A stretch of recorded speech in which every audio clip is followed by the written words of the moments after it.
జిల్లా బెల్లంపల్లి శాంతికని బొగ్గు వద్ద సింగరేణి కార్మికులతో పెద్దపల్లి బీఆర్ఎస్ ఎంపీ అభ్యర్థి కొప్పుల ఈశ్వర్ సమావేశం నిర్వహించారు. అనంతరం మార్కెట్ కాంట్రా చౌరస్తాలో నిత్య జనగణమన జాతీయ గీతాలాపనలో పాల్గొని దుకాణదారులను రోజువారీ కూలీలను కలిపి తనకు మద్దతు తెలిపి గెలిపించాలని విజ్ఞప్తి చేశారు. రిటైర్మెంట్ అయిన కార్మికుల పెన్షన్ విధానంలో మార్పు రావాలని, కార్మికుల కష్టాలు తెలిసిన వ్యక్తిగా తనని పార్లమెంటుకు పంపితే కేంద్ర రాష్ట్ర ప్రభుత్వాలతో మాట్లాడతానని చెప్పారు. ఈ కార్యక్రమంలో మాజీ ఎమ్మెల్యే దుర్గం చిన్నయ్య, టీబీజీకేఎస్ నాయకులు పాల్గొన్నారు.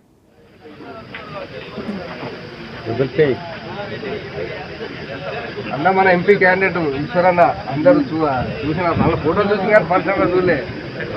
చాలా విస్తారంగా మాజీ శాసనసభ్యులు చిందన్న గారు, అదేవిధంగా కార్మిక నాయకులు సంపత్ గారు, ఇక్కడికి వచ్చినటువంటి అందరికీ కూడా నమస్కరిస్తూ, తెలియనిది కాదు, సింగరేణి సంస్థలో గతంలో చాలా దారుణమైన పరిస్థితులు ఉండేవి.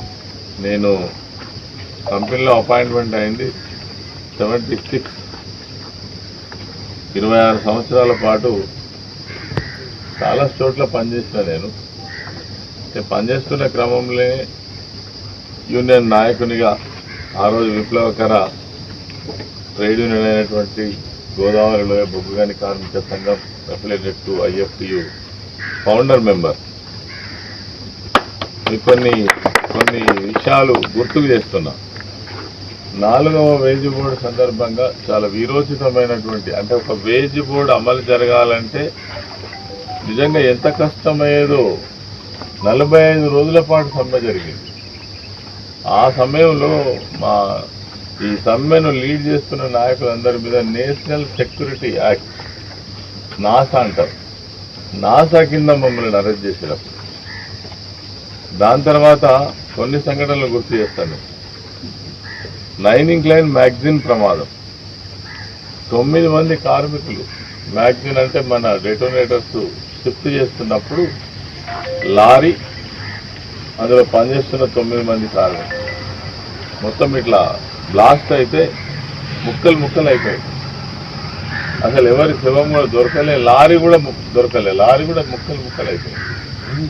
అప్పుడు కూడా వాళ్ళ కార్మికులకు న్యాయం జరగాలని హైదరాబాద్లో RLC దగ్గర కావచ్చు, యాజమాన్యంతో కావచ్చు, అప్పటి నుంచి కూడా కార్మికుల పక్షాన ఉన్నటువంటి. ఇంకా 9 ఇంక్లైన్లో గ్యాస్ లీకేజ్ అయినప్పుడు దాదాపు 9 మంది కార్మికులు, ఒక అండర్ మేనేజర్, ఒక ఓవర్మెన్. పాపం అప్పుడు ఓవర్మెన్ అయితే ఒక కార్మికుడిని కాపాడడానికి పోయి మాస్క్ కొంచెం పక్కకు పోవడం వల్ల అక్కడికక్కడనే ప్రాణం వదిలిపోయింది. నైట్ షిఫ్ట్లో ఇంటికి పోయిన వాళ్ళు బయటికి రాలే. వాళ్ళ కోసం కూడా యూనియన్ పక్షాన ఎప్పటికప్పుడు ఒక కార్మిక పక్షపాతిగా పనిచేసినటువంటి వాళ్ళు. దాని తర్వాత ఇప్పుడే చిన్న చెప్పినట్టు దానిలో 17 మంది నీళ్ళలో మునిగిపోయి చనిపోతే అలా చాలామంది మా మిత్రులు కూడా ఉండేది, నాతో పనిచేసిన కూడా ఉండేది. చిన్న గారిని మాట్లాడవలసిందిగా మీ అందరి తరఫున కోరుతాం. వ్యతిరేకంగా పోరాడదాం. కారు గుర్తుకే మన ఓటు.